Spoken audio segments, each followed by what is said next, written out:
नमस्कार दोस्तों, मैं हूं आपका दोस्त आपका होस्ट आर के और आप देख रहे हैं आर के ट्रेडिंग। तारीख है 21 मार्च 2022 और यहां पे 22 मार्च 2022 के लिए यानी कि मंगलवार के लिए निफ्टी के फार्मा, मेटल, आईटी और साथ ही फाइनेंशियल स्टॉक के आंसर्स लेकर आपके सामने मैं हाजिर हूं। वीडियो अगर पसंद आए दोस्तों जरूर फीडबैक करेंगे और अगर अभी तक आर के ट्रेडिंग मोबाइल ऐप को डाउनलोड नहीं किया तो डाउनलोड कर सकते हैं लाइव मार्केट में कॉल प्राप्त करने के लिए। और साथ ही अगर आपने टेलीग्राम चैनल को ज्वाइन नहीं किया तो ज्वाइन कर सकते हैं, वहां पे भी कॉल मिलते हैं। लाइव ट्रेडिंग रूम अप्रैल 2022 के लिए अनाउंस हो चुका है, तो जिन लोगों को लाइव ट्रेडिंग रूम ट्रेड करना है साथ में मिलके आप जो एनरोलमेंट ले सकते हैं लाइव ट्रेडिंग रूम के लिए। अप्रैल मंथ के लिए एनरोलमेंट स्टार्ट हो चुका है। तो चलिए शुरुआत करूंगा। अच्छा, स्विंग ट्रेडिंग लोग भी यहाँ पे पसंद करते हैं, तो स्विंग ट्रेडिंग ग्रुप में ऐड होने के लिए आप फ्री ऑफ कॉस्ट में स्विंग ट्रेडिंग कॉल प्राप्त कर सकते हैं। अगर आप मेरे लिंक के through fries, alias blue, angel 10 किसी एक में अकाउंट ओपन करते हैं मेरे लिंक के थ्रू, देन मैं आपको अपने स्विंग ट्रेडिंग ग्रुप में ऐड कर लूंगा। तो चलिए शुरुआत करूंगा निफ्टी के फार्मा से। देखिए फार्मा इंडेक्स मैंने कल के वीडियो में क्या बताया था कि 13,600 से 700 इसका रेजिस्टेंस एरिया है, वहां पर जाएगा और वहां से फिर रुक सकता है गिरावट। तो देखिए ये जो बॉक्स है, ये गोल वाला, ये कल लगाया था मैंने और वहीं से देखिए रिजेक्शन मिल गया, इसको बिल्कुल सही हो गया। तो हमें वापस जब 13,700 के ऊपर जब तक ये क्लोज नहीं करेगा ना तब तक ये पॉजिटिव नहीं होगा। नीचे 13,500 के गिर जाता है तो फिर कमजोरी और आ जाएगा।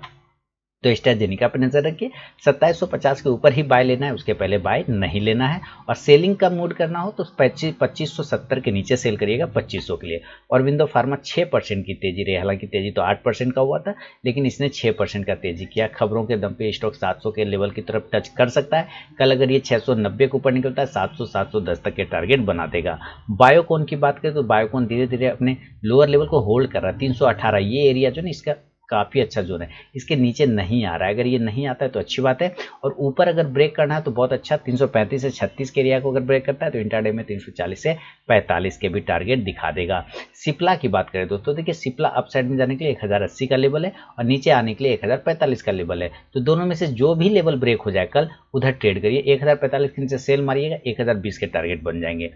डिबीज लैब अब टारगेट ऊपर का तो डन है, 4550 के ऊपर नया पोजीशन बनेगा। 4650 के लिए सेलिंग करेंगे। 4430 रुपए के नीचे, 4420 रुपए के नीचे, 4400-4380 के टारगेट के लिए। डॉक्टर रेड्डी की बात करें तो डॉक्टर रेड्डी भी देखिए अपसाइड का जो आज का है था 4082 का था। अब हमें 4100 के जो मेरा टारगेट है 4050 वाला वो काम हो चुका है। अब 4100 के टारगेट का हम वेट करें65 हम मजबूत हैं तब तक जब तक ये 3900 के ऊपर ट्रेड कर रहा है, तब तक मजबूत है। 3900 के नीचे निगेटिव होगा। ग्लेनमार्क फार्मा ये भी पॉजिटिव है, ऊपर के साइड अगर 465 को ब्रेक करता है तो 480 का नेक्स्ट टारगेट दे देगा। ये एरो मैंने लगाए थे, देखिए यहाँ से ऊपर जाना चाहिए, बिल्कुल गया, उसी तरह से बात मानते हुए गया। ग्रेन्यूल्स इंडिया की बात करें तो ग्रेन्यूल्स इंडिया में जब नेक्स्ट टारगेट बनेगा वो 330 के आसपास में आता हुआ आपको दिखेगा, तो होल्ड करेंगे 330 के टारगेट के लिए। डॉक्टर लाल पैथलैब की तरफ बढ़े तो डॉक्टर लाल पैथलैब 2800 के ऊपर नया पोजीशन बनेगा बाय के लिए। 3000 का टारगेट शॉर्ट टर्म में मिलेगा और नीचे के एरिया को अगर ये 2600 को ब्रेक करता है सेल करेंगे 2550 से 2500 के लिए। लुपिन पॉजिटिव है, इसमें घबराना बिल्कुल भी नहीं है। अगर नीचे गिर भी जाता है 720 के आसपास आ भी जाता है तो भी आप ऐड करके चल सकते हैं। 780 के ऊपर निकले बाद नई बाइंग आएगी जो कि 800 के टारगेट देगा। नोवाटिस नजर रखिए, नोवाटिस में जबरदस्त मूवमेंट बन सकता है। नोवाटिस 630 के ऊपर अगर नोवाटिस निकलता है तो 660 के टारगेट आपको नोवाटिस भी दिखा सकता है। इसके अलावा बड़े पिरामल में तो देखिए मूवमेंट रहा लेकिन निगेटिव साइड में 2% का नहीं। सपोर्ट एरिया 2170 का, उसके नीचे जाने पे कमजोरी आएगा। जब तक उसके नीचे नहीं जाता है दिक्कत वाली बात नहीं है। 2300 के ऊपर निकलता है पॉजिटिव हो जाएगा 2500 के टारगेट के लिए। स्टाइल्स फार्मा 6% के लगभग तेजी रहा। और देखिए मैंने कल क्या बोला था कि इसका नीचे का काम कंप्लीट हो चुका है। जिस तरह के ये चार्ट बना रहा है, जिस तरह के इसके पैटर्न बन रहे हैं, लगभग इसने नीचे का काम फिनिश कर लिया है। ऊपर के लेवल अब वो खोल चुका है अपसाइड में, और अभी खबर भी आया हुआ इसमें। तो देखिए सब चीज़ें होती है ना, तो अच्छी चीज़ें तो सब एक साथ होता है, बुरी चीज़ें जब होती है तो बिल्कुल बुरा सब चीज़ एक साथ होता है, बिल्कुल आपके लाइफ की तरह। अच्छी चीज़ें जब आएगी तो सारे तरफ से अच्छी खबरें, अच्छी चीज़ें आपकी लाइफ में होगी, बुरी चीज़ होती है तो सब बुरी चीज़ें एक ही साथ होती है। तो इसी तरह से स्टॉक्स भी होता है। अभी देखिए अप साइड में अगर ये ऊपर निकलता है 360 को तो नेक्स्ट टारगेट 380 के तरह देगा। सन फार्मा देखिए, सन फार्मा में ऊपर गया लेकिन सस्टेन नहीं कर पाया, 931 का हाई इसने मारा था। अब हम सेल करके चलेंगे। अगर ये 910 को ब्रेक करता है तो एक थोड़ी प्रॉफिट बुकिंग 900, 890, 880 तक आ सकता है। टोरेंट फार्मा की बात कर ले, बड़ी गिरावट 4% का लगभग गिरावट। अब देखिए सपोर्ट के भी नीचे आ चुका है। कल अगर वापस अपने लो को ब्रेक करता है 2730 को तो फिर सेल करिए। 650 तक आने के चांस बन सकते हैं। अदरवाइज ऊपर में इंट्राडे में अगर ट्रेड करना हो तो 2780 के ऊपर लीजिएगा, आपको 2800-2820 के टारगेट बन जाएंगे। वोकट pharma hero of the day रहा है स्टॉक्स में, ये जबरदस्त मूवमेंट वोकट फार्मा दिखाने की कोशिश कर रहा है। कल भी एक मूवमेंट कर सकता है, अगर ये 335 और 36 के ऊपर निकलता है तो 355 से 60 तक के टारगेट वोकट फार्मा भी आपको दिखा सकता है, जरूर नजर बना के चलें। जायडेस लाइफ की तरफ बढ़े। जायडेस लाइफ में जो पोजीशन है नीचे के लेवल को खोला हुआ है, अगर वापस अपने लो को ब्रेक करता है 365 को तो फिर से सेल करेंगे 360, 355, 350 के टारगेट के लिए जेडएस लाइफ में। तो ये था दोस्तों निफ्टी के फार्मा स्टॉक पे व्यू। अब चलेंगे जरा आईटी सेक्टर की तरफ, और आईटी में सबसे पहले आईटी इंडस्ट्रीज की बात करें। आईटी इंडस्ट्रीज देखिए सपोर्ट एरिया 35,000 और 35,100, ये दो इंपॉर्टेंट सपोर्ट एरिया, इसके ऊपर जब तक रहेगा पॉजिटिव रहेगा, इसके नीचे आने पे नेगेटिव हो सकता है जायडेस ये निफ्टी का आईटी इंडेक्स, इसको ध्यान में रखें। हाँ, ऊपर जाने के लिए 36,000 का एक रेजिस्टेंस है, उसको अगर ब्रेक करता है तो फिर आपको ये पॉजिटिव मूवमेंट बना देगा। बिरला सॉफ्ट की बात कर लें तो देखिए बिरला सॉफ्ट ऊपर जाने के लिए रेडी तो है, लेकिन मुझे ब्रेकआउट चाहिए 455 से 460 का, देन जो टारगेट बनेगा 480 का बनेगा। सेल जब तब तक नहीं करेंगे जब तक ये 430 के नीचे नहीं गिरे, तब तक सेल नहीं करेंगे। कोफोर्स थोड़ा पॉजिटिव तो रहा, लेकिन अपसाइड में अगर ये 4500 को ब्रेक करता है तो नेक्स्ट टारगेट 4600 का बनेगा। हैप्पीएस्ट माइंडसेट भी सेम उसी कंडीशन से 1200 के ऊपर निकलने के बाद मूवमेंट बनेगा 1220 से 1240 का, नीचे सेल करके चलेंगे 1130 के नीचे, टारगेट 1100। एचसीएल टेक्नोलॉजी, देखिए एचसीएल टेक्नोलॉजी में कुछ भी करें, अगर ये नीचे के लेवल ब्रेक करता है 1160 के नीचे तो सेल कर दीजिए, 1145 के टारगेट बनेंगे। इन्फोसिस की बात करके चलते हैं। इन्फोसिस 1940 का एक रेजिस्टेंस है, नीचे देखिए 1840, 1800, ये दो बड़े बड़े सपोर्ट है। राउंड नंबर का सपोर्ट 1800, पहला गिरावट बढ़ेगा जब ये 1840 के नीचे आएगा तो 1820 देगा, 1820 के बाद ये 1800 का टारगेट देगा। 1800 के नीचे नहीं जाना चाहिए, 1880 के ऊपर जाने पर पॉजिटिव हो जाएगा 1920 के टारगेट के लिए। जस्ट डायल अप साइड में जाने के लिए 790 और 800, ये दो हर्डल है, उसको ब्रेक करेगा तो 820, 840 के टारगेट। अगर नीचे गिराना है तो 745 के नीचे इसको आना होगा। एलएनटी इन्फोटेक अगर सेल साइड में जाता है 5950 के नीचे आता है तो सेल करेंगे जरूर 5800 के टारगेट के लिए। एलएनटी इन्फोटेक को जरूर नजर रखें, एलएनटी इन्फोटेक पर। तो एलएनटी इन्फोटेक में एक गिरावट बन सकता है। माइंड ट्री की तरफ बढ़े। माइंड ट्री में ऊपर के जाने के लिए 4100 का रेजिस्टेंस है, 4100 को ब्रेक करेगा तो 4200, 4150 से 4200 के टारगेट आपको माइंड ट्री में देखने को बन सकता है। नीचे आने का जो लेवल है, नीचे कब सेल करेंगे, जब अपने इस बड़ा वाला कैंडल का लो ब्रेक करेगा तब, और उसका प्राइस आता है 3860 रुपये का, तब तक हम सेल नहीं करेंगे। एम्फासिस की बात करें तो एम्फासिस देखिए बहुत अच्छे तरीके से 3100 को होल्ड कर रहा है। ऊपर जाने के लिए 3170 से 3200 का रेजिस्टेंस से ब्रेक करेगा तो 3300 के टारगेट, और नीचे अगर 3060 को ब्रेक करता है तो जरूर सेल करेंगे 3000 के टारगेट के लिए। इन्फो एज यानी नौकरी की बात के लिए पॉजिटिव मूवमेंट में आया तो, लेकिन होल्ड नहीं कर पाई, ये दिक्कत है। वापस से ब्रेक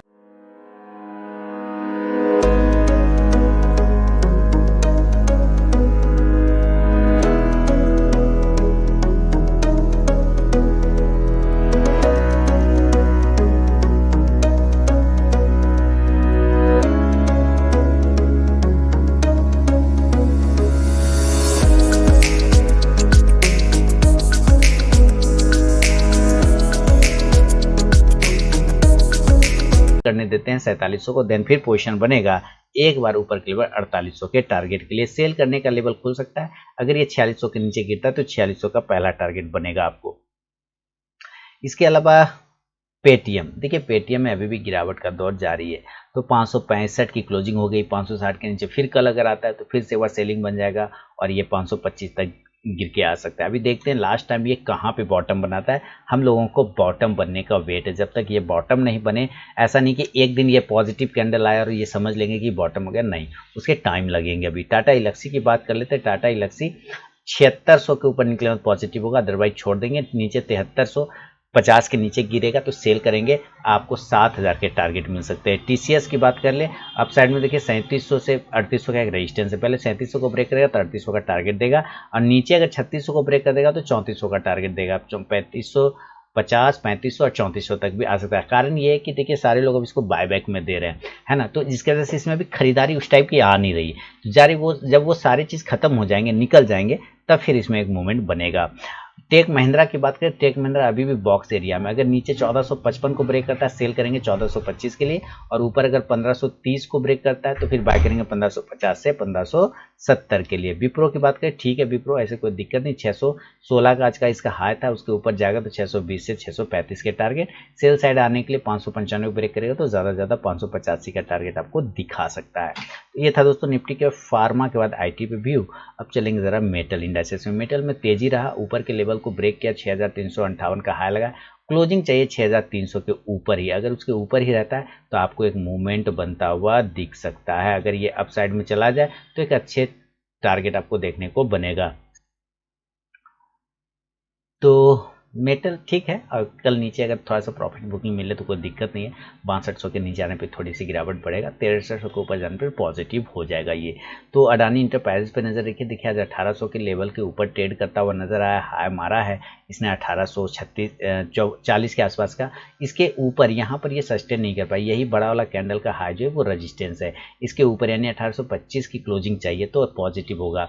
सेल कर सकते हैं 1795 से 1790 के नीचे, टारगेट आपको 1770 के आसपास मिलेगा। APL अपोलो में 6% की तेजी रही, और मैंने आपको कल भी बताया था कि ये एक फेवरेट स्टॉक है और ये आपको अच्छा मूवमेंट बना के देगा। देखिए शानदार तरीके से अब सारे टारगेट डन करते हुए चलता चला जा रहा है। 982 से 980 का अब ये रेजिस्टेंस, फिर 1000, अब वो 1000 के लेवल की तरफ भागने की कोशिश करता हुआ नजर आ रहा है APL अपोलो। तो नेक्स्ट टारगेट भी तो 1000 के आसपास का ही बनेगा, लेकिन उसके पहले 980 पे एक बार जाके रुकना चाहिए इसको। कोल इंडिया भी आज अच्छी तेजी रही, कोल इंडिया में भी अपसाइड के मूवमेंट 186 तक का इसने हाई लगाया है और सस्टेन भी किया कोल इंडिया ने। अगर इसी जगह पे ये ट्रेड करता रहा कोल इंडिया अपसाइड के लिए तो एक मूवमेंट फिर से बनेगा, ऊपर निकलता है 186, 87, 88, देन 190 का टारगेट, उसके ऊपर सस्टेन करेगा तो 195 तक के टारगेट कोल इंडिया आपको मिलेगा। हिंडाल्को की बात करें तो हिंडाल्को में जो मूवमेंट बना है नीचे के एरिया के लिए, वो सपोर्ट एरिया है हमारा 580, उसके नीचे जाने पर कमजोर होगा, अदरवाइज 600 के ऊपर अगर निकलता है तो फिर से पॉजिटिव हो जाएगा हिंडाल्को। इसके अलावा हम हिंदुस्तान कॉपर की तरफ बढ़े तो 120 के ऊपर निकले तो बाय कर लीजिए 125 के लिए, और हिंदुस्तान जिंक की बात करें तो 315 के ऊपर निकले तो 320 से 325 का नेक्स्ट टारगेट देगा। इसके आसपास मिलता है 300 के आसपास तो एक बार पोजीशन बनाया जा सकता है। जिंदल स्टील 2.5% की तेजी, और अपसाइड में मूवमेंट देखिए 495 का इसने बनाया, उसके ऊपर निकला तो 500 का मेन हर्डल है। 500 को ब्रेक करने के बाद यहाँ पर एक बार गिरावट आएगा, और अगर उसके ऊपर सस्टेन करेगा तो 520 का भी टारगेट बना सकता है। JSW स्टील में कॉस्ट टू कॉस्ट है, तो कल एक बार इस एरिया से इसको ऊपर निकलना चाहिए। अगर यहाँ से बाउंस करके ऊपर निकलता है 690 को तो 700 710 का टारगेट देगा। अगर नीचे ब्रेक कर गया 675 के नीचे, 77 के नीचे, तो एक बार ये 665 तक गिर सकता है इंटरडे में। मोइल ठीक ठाक है, 175 के ऊपर नई बाइंग होगी 180 के लिए, और अगर ये ट्रेन लाइन के आसपास मिलता है तो बाय का पोजीशन बनाएंगे। नेशनल एल्युमिनियम 5% की तेजी, देखिए जैसे ये एरो की ये ट्रेन लाइन का सपोर्ट लेके ऊपर जाएगा, और मैंने एरो लगा रखे थे, बिल्कुल वो वैसे ही जा रहा है दोस्तों, बिल्कुल सही तरीके से जा रहा है। 126 से 27 के ऊपर निकल जाएगा तो 130 का नेक्स्ट टारगेट आपको दिखाएगा नेशनल एल्युमिनियम। NMDC की बात करें तो NMDC में 151 के आसपास का ट्रेड हो रहा है, हमें 155 के ऊपर का ट्रेड चाहिए 160 के टारगेट के लिए। रत्नामणि मेटल 2300 के ऊपर नया पोजीशन बनाएंगे, याद रखिएगा 2300 के ऊपर जैसे निकलेगा आपको 2350 से 2400 के टारगेट बनेंगे। सेल में भी मूवमेंट है, इसको लॉन्ग टर्म के लिए भी रख के चलें तो कोई ऐसे दिक्कत वाली बात नहीं है। आपको कई दफ़ा इसने अच्छा मूवमेंट बना के दिया है, छोटा प्राइस का स्टॉक है, वोलेटिलिटी थोड़ी रहती है। 101 के ऊपर मूवमेंट बनेगा 103 से 105 के लिए। टाटा स्टील की बात कर ले, थोड़ा ऊपर 1340 का रेजिस्टेंस है, बाय करेंगे 1380 के टारगेट के लिए। अगर ये 1340 के ऊपर निकलता है तो गिरावट अगर कब आएगा, जब ये 1295 से कल फिर ब्रेक करता है तो 1275 का टारगेट देगा। वेदांता सारे टारगेट डन हो गए, कंप्लीट हो गए, और ये ऑल टाइम हाई पे पहुंच गया है। वेदांता 400 हो गया है ना। अब अपसाइड में जाने के लिए 410 का रेजिस्टेंस है, अगर वो ब्रेक कर जाता है तो आपको 420 के टारगेट बनेंगे। वेलस्पन कॉर्प की बात करें तो ठीक ठाक है, अपसाइड में देखिए वेलस्पन कॉर्प में मूवमेंट बन सकता है। जैसे इस बॉक्स को वेलस्पन कॉर्प ब्रेक करके ऊपर निकले, वेलस्पन कॉर्प 153-54 के ऊपर, तो बाइंग बनेगी 160 के टारगेट के लिए। तो मेटल हो गया, फार्मा हो गए, और IT स्टॉक्स भी हो गए दोस्तों। अब चलेंगे ज़रा फाइनेंशियल स्टॉक की तरफ, और फाइनेंशियल स्टॉक में बजाज फिनसर्व से स्टार्ट करें। देखिए आज गिरावट आया 1% से ज़्यादा, ऊपर नहीं ब्रेक कर पा रहा है। 16,500 के ऊपर निकलने के बाद आपको 16,800 से 17,000 के टारगेट बनेंगे, और कल वापस अगर ब्रेक करता है 16,100 को तो फिर आपको ये वापस 15,900 15,800 पे मिलेगा। बजाज फाइनेंस की बात करें, अपसाइड में जाने के लिए जो बजाज फाइनेंस का लेवल है 7,050 का, उसके ऊपर निकलेगा तो 7,200 वाले टारगेट आपको बनेंगे। अगर ये ऊपर नहीं जा पाता है, मार्केट प्रेशर में नीचे आता है और 6,860 के नीचे ट्रेड करने लग जाता है, तो सेल करेंगे 6,760 के लिए। चोला फाइनेंस थोड़ा प्रॉफिट बुकिंग आया, चूंकि एक दिन भी रेड कैंडल इसने नहीं बनाया तो थोड़ा प्रॉफिट बुकिंग लाजमी है, कोई दिक्कत नहीं।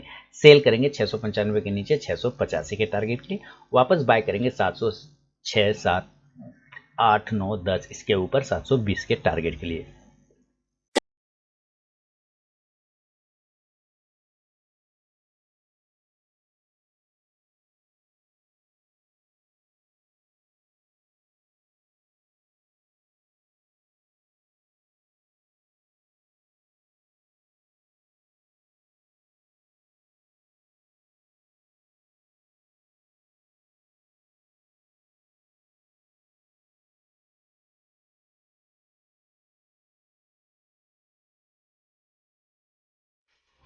आई बुल सिर्फ रिस्क की ट्रेडर वाले लोग एंट्री करें, सेफ ट्रेडर वाले लोग अवॉइड करें।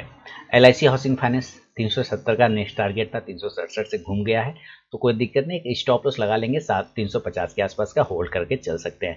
LNT फाइनेंस अच्छा मूवमेंट बन रहा है, अपसाइड में देखिए ब्रेकआउट भी करने की कोशिश कर रहा है LNT फाइनेंस, तो 72 रुपये 50 पैसे 75 पैसे इसके ऊपर अगर निकलता है तो 74 रुपये का एक टारगेट आपको मिल सकता है LNT फाइनेंस में, तो एक अच्छा ब्रेकआउट करने का कोशिश किया है। मन्नप्पुरम फाइनेंस ठीक है, लोअर लेवल पे पोजीशन बना सकते हैं लंबे समय के लिए, लॉन्ग टर्म के लिए। M&M फाइनेंस अच्छा मूवमेंट देखने को बनेगा ऊपर में, अगर ये ब्रेकआउट हो जाता है 160 के ऊपर नेक्स्ट टारगेट है अब हमारा, उसके ऊपर अगर निकलता है तो आपको नेक्स्ट टारगेट 162 से 165 के आसपास में मिल सकता है, एक बेहतरीन रेजिस्टेंस एरिया को ब्रेक करने की कोशिश कर रहा है। मुथूट फाइनेंस देखिए यहाँ से होल्ड कर जाता है, अगर अप साइड में 1360 के ऊपर अगर मुथूट फाइनेंस निकलता है, और ये एरो मैंने लगा रखे थे कल ही, आपने देखा होगा मैंने कल लगाया था कि इसके ऊपर निकलने पर एक मूवमेंट आपको देखने को यहीं से ट्रेंड लाइन से ऊपर चला जाएगा, और ठीक ठाक लग भी रहा है, 1360-65 के ऊपर दोबारा निकलता है तो आपको 1400 के टारगेट भी बन सकता है। ऐसा ट्रांसफिन की बात अगर करें तो ऐसा ट्रांसफिन नीचे का सपोर्ट एरिया 1050 है, उसके नीचे ब्रेक करेगा तो 1010 के वापस दोबारा आ सकता है। तो ये था दोस्तों निफ्टी का फार्मा, मेटल, IT और साथ ही फाइनेंशियल स्टॉक पे अपना व्यू, अगर पसंद आया तो जरूर फीडबैक दें, और अगर आरके ट्रेडिंग मोबाइल ऐप को डाउनलोड नहीं किया तो डाउनलोड कर सकते हैं लाइव मार्केट में कॉल के लिए। तो मिलूंगा नेक्स्ट वीडियो में, तब तक के लिए बहुत बहुत धन्यवाद।